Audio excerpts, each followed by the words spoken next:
Hey guys and gals, and welcome to another video from the team here at UnrealTek.net, a division of BlenderTek.com. Today, in the second video in the Unreal Engine 4 Workflow with Substance Painter series, we will be looking at the user interface and the controls so that we know how to use the program. Right now I've just opened a basic mesh so that we have everything available to you. So if you want to do that, what you can do is File, New, and then all you need to do is under Mesh, select a mesh, and it supports pretty much everything around, even dot blends. I guess you could import a dot blend if it was UV unwrapped.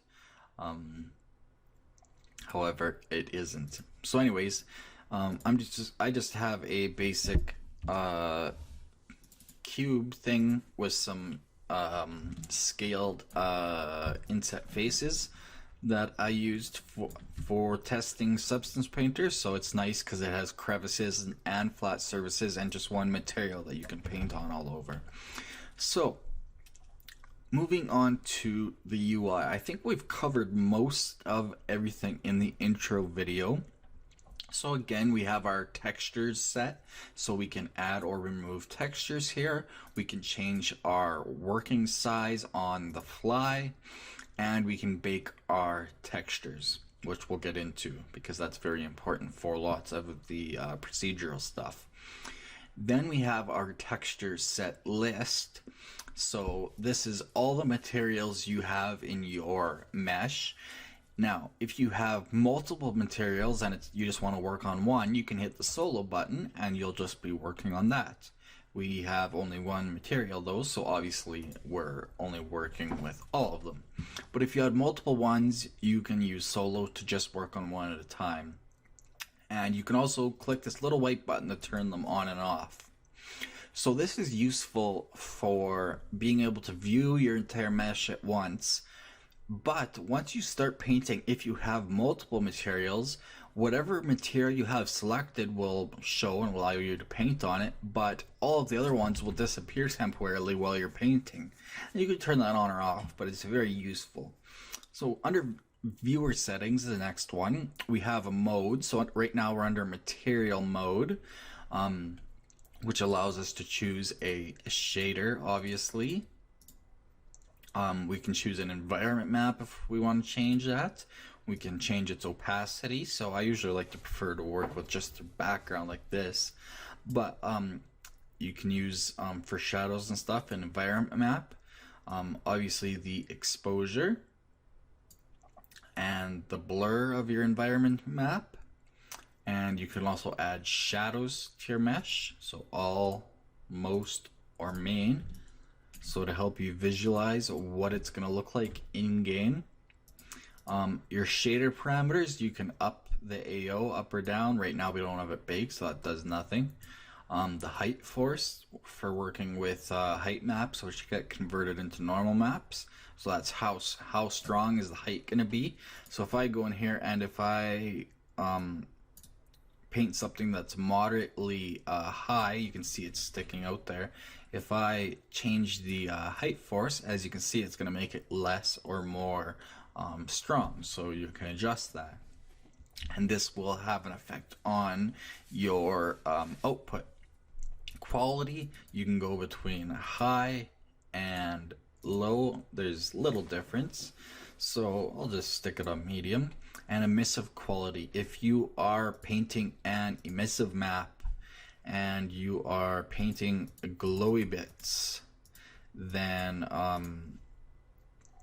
what that means is the emissive intensity will change how emissive it is. I have to go and actually add emissiveness.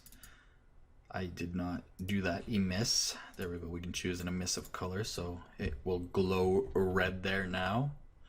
So yeah, you can change the emissive intensity from 0 to 10 just like that. Stencil opacity, when we're working with stencils, that's just how obviously how much opacity they have. You can hide the stencil when painting, just like the materials hide when you're in painting, or you can have the stencil show. You can go into wireframe mode. As you can see, it shows wireframe, and you can change the color and opacity. Sometimes that helps. We have post effects. Again, we went over that in the last video. We have our shelf. We went over that in the last video. We have our brushes, particles, and tools. We went over that in the last video. We went over materials and smart materials. So our layers, I'll go over this quickly. So you can choose a different map if you want. So you can go between all the different maps. I'm going to get rid of emissive because we rarely use that. So I tend to just work on base color generally, but if you want, you can work on a per map basis. But height, roughness, and metallic are all generated automatically based on all your different colors here, since height, roughness, and metallic are all grayscale, more or less. However, if you added a smart material to your base color here, it will automatically add it if required to the other layers. So you don't worry if you're only working in your base color. 99% of the time that will be just fine.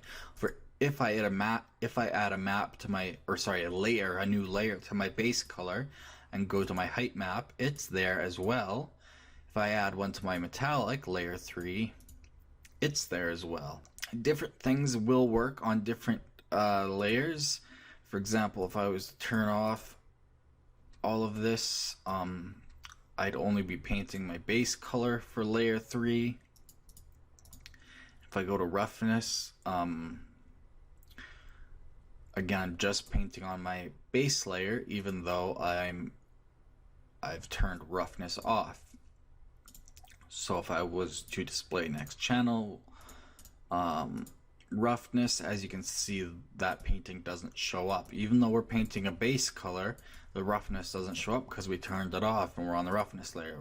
But like I said, for all purposes, like 99.99% of the time, you can just work in the base color layer and just create your layers there. So yeah, basically, as well, we'll go through the buttons. What you have here is add effect, so you can add a generator to a layer.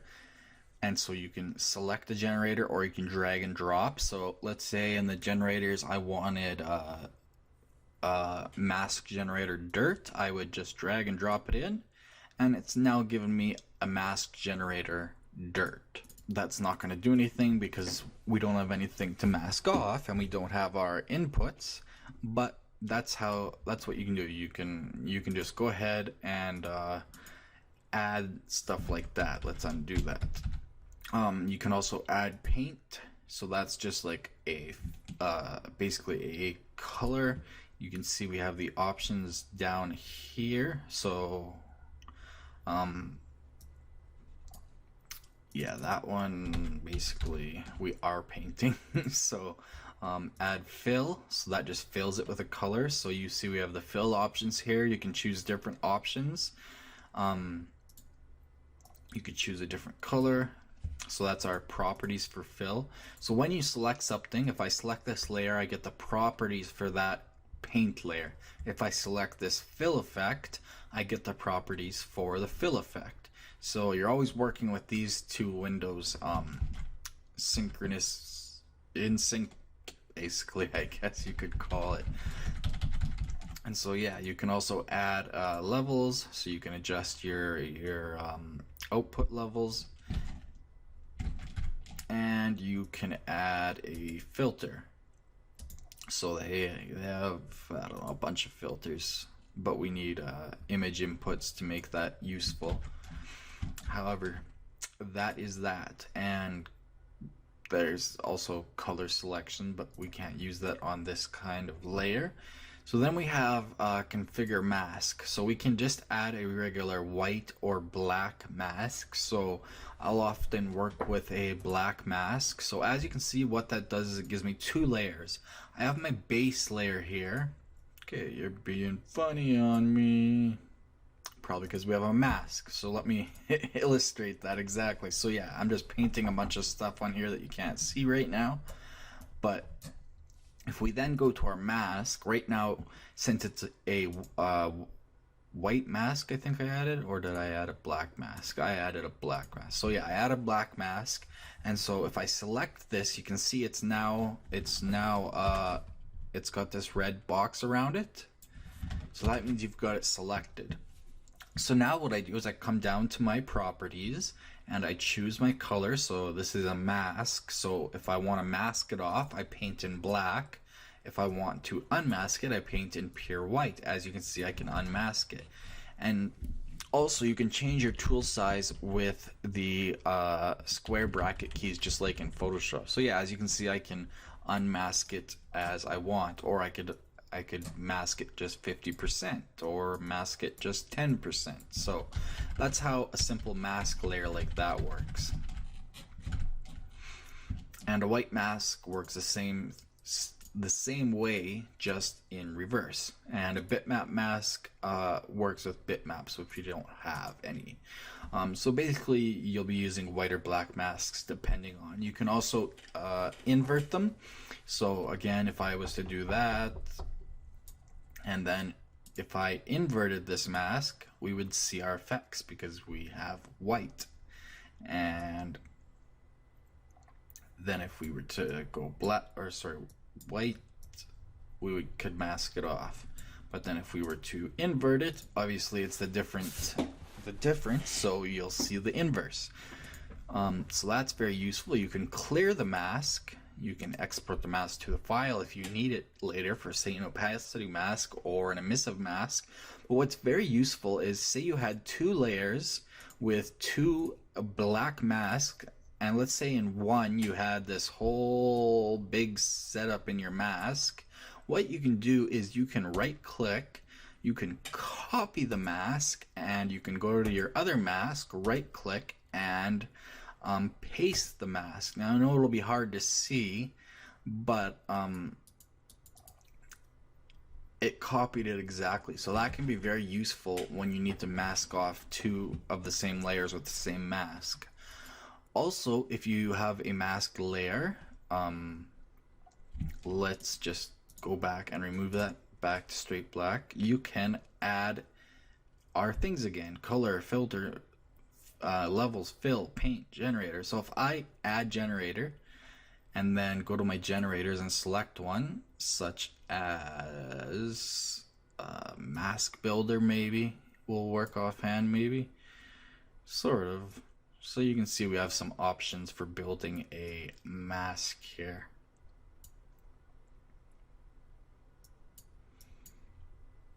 So yeah, but obviously you need all these inputs. So that you can add stuff to a mask. You can add paint. You can paint a mask that already paints. You can add fill if you just want to fill the whole thing. So yeah, you can add that just like you can to any layer. So masks are essentially kind of like a layer on a layer, but obviously they're for masking stuff off. So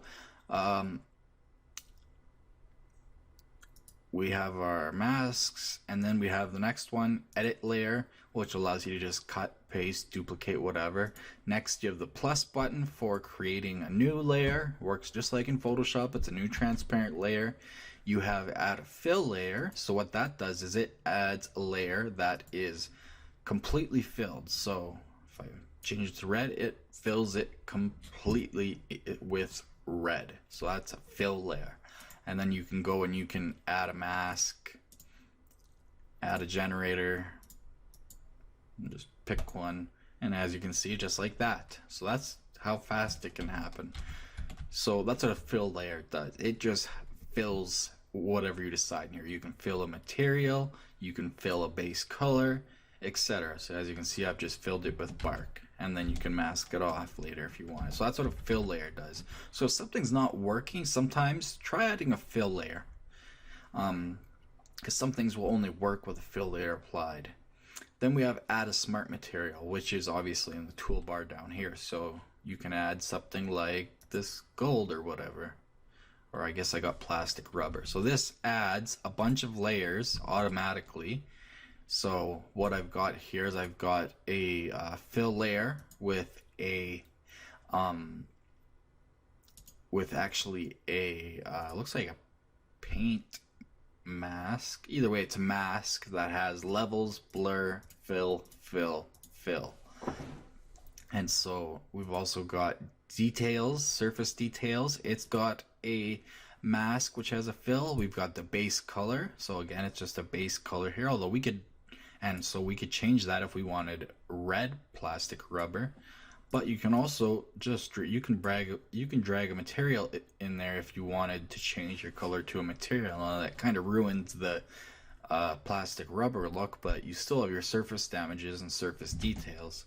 So that is what a generator does. So using that can save you a lot of time. So we have like skin bald head, skin calf, skin facial hair, all sorts of good ones. So as you can see, I can't just drag and drop this right in the layer list sometimes. See, fill layers are not paintable. So if I add a fill layer, then I can drag that on because it's a material. Sorry, I was trying to get to smart material. So skin human, we can just drag and drop that right into the layer list, and there we have it. Human skin as in 1K as interpreted as best as they can without any baked textures. So lastly, after the smart material here, we have folders, so you can organize things into folders just like smart materials are, just like that. So that can help you organize when you have hundreds of layers. And obviously you have the minus to remove a selected layer. So that is layers. Basically, again, in the properties, all you have to think of is you have your brush options. So you have your brush options here. You can the size, the flow, the spacing, etc. You can add an alpha on top of it. We have dirt, or we can just remove it, and it just gives you a basic block square brush. So you have that. Your alpha can also just be a uniform color, so you could say I want this to be 10% alpha, so very, very, very translucent. You can also add a stencil. We don't have any, so we could choose a generator like letters, so we could paint an R if we wanted. And so you can see that hide stencil from when painting option right now. If we turn it off, that's how that works. So yeah, that's how stencils work. And when you want to remove it, just hit the X in the properties. Then we have material. So right now our material has our color, our height, our roughness, and our metallic settings. Now since this already has a material plugged into it, it's all set up and it has parameters. Now if you were to make your own material, your material would have parameters. So our parameters for this material that we're painting with are just color, so we could go to red, as well as A. I don't really know what A is. They didn't name that very well. I think that's alpha. And then roughness. So how rough is it? How shiny is it, basically? But if we were to remove this material, if we were just painting with a regular color, let's say red again, we have our red color. Our brush is very alpha, so I'm just going to turn that back up to full white, as in fully opaque. So you choose a base color. If you just want to do regular color painting, which you do lots of times, you can go to your color, you can choose a base uniform color, so we could just paint pure red. But you also have height, so you could go all the way pure negative, what is it, -1, and so that would obviously have it as if it was down. We could turn up the intensity of the height force to see that more, so we could make that as like going down, and this will go into your normal map in the end. And of course, if we go to 0, we have totally flat. If we go to full 1, it's poking out. So that's what the height does. And so if we leave height at about 0, we have our uniform base color. We also have roughness. So if we were to go to full roughness, it's not going to reflect anything. Or, yeah. And if we were to go to pure black, it's going to be very shiny. It's kind of hard to tell, but as you can see, it's very shiny. But if we leave it at 0.5, that's just a regular average roughness. A little bit of shininess, but not much. And then we have metallic. So if we were to bump that up to pure white, we get a metallic material. So you can see that's changed. If we change the roughness down to 0, we now have a metal that's very shiny and red. So that's what those do. And again, if you were to add another channel such as emissive, you can then click to enable that. So again, yeah, you can turn them off too. If you just want to paint pure color, you can just paint pure color by turning all of them off with these buttons here. If you just want to paint height, you can just paint height. So as you can see, I am just painting away basically like a normal map. No color, no nothing. So very useful. And if I want roughness, just roughness, I can do that. If I want to make this not as shiny, or if I want to make it just pure metallic, I can do that. I can do that. And then emissive, so that's obviously for glowing, so we can make stuff glow if we turn up the emissive intensity. And of course, as always, you can always combine them into one. So that is the properties with painting. Pretty self-explanatory, and layers. So that's those two you will use in tandem a lot. So that is the UI. Onto the controls very quickly. So obviously painting is just left clicking. Oh, I'm gonna go over a few more things. Up here in the top left corner, we have paint. So you can just paint regularly. You also have physical paint. So that's for particles and such, which I'm not going to get into right now, so we'll just stick with regular paint. You also have an eraser, so if you were to paint, you can obviously erase. And there's hotkeys for all this, but I'm not going to get into that directly right now. You have physical eraser too, you can make it randomly erase, but again, we'll just stick with the regular one.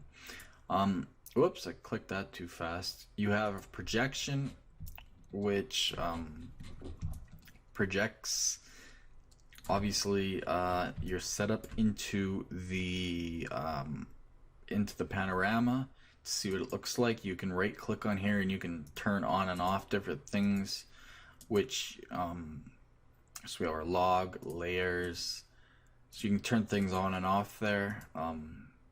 Physical projection. So it's doing something, but you just stick with regular projection most of the time, I would imagine, unless you're working directly with particles. We have geometry decal.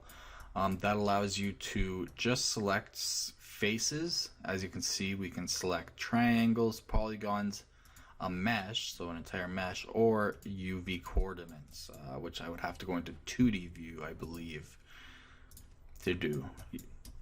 Yeah, I can select UV coordinates like that, and I don't know if I'm painting them or not. Let's see. Oh yeah, I guess you can paint it by selection using that. I actually have never used that before. So yeah, you have geometry decal, so you can I guess paint by triangle. As you can see, I've got a color selected. You can paint by triangle by clicking it or clicking and dragging, by face, by shape, or by UVs. Pretty cool. I didn't know that existed. That would come in handy because sometimes it can be very hard to paint accurately just one face, you know? So that would actually come in very useful, and I will have to integrate that into my workflow. I was never taught that, probably because it's this little button hiding. Then on the other side of this little separator, we have symmetry. So you can turn symmetry on or off. So then if I was to go and paint on one side, it's obviously going to paint on the other. And I believe there's settings here. Yeah, you can mirror X, you can mirror Y, and you can mirror Z. And I believe you can turn them all on at once somehow in the settings, in the actual settings. Anyways, next after that divider, we have our 3D, 2D selection. So you can move between 3D and 2D if you want to just paint directly on the texture, or directly in 2D or 3D, sorry, or both at once. And lastly, you have free rotation, which allows you to rotate freely, or constrained rotation, which is regular, which I guess constrains it in some way.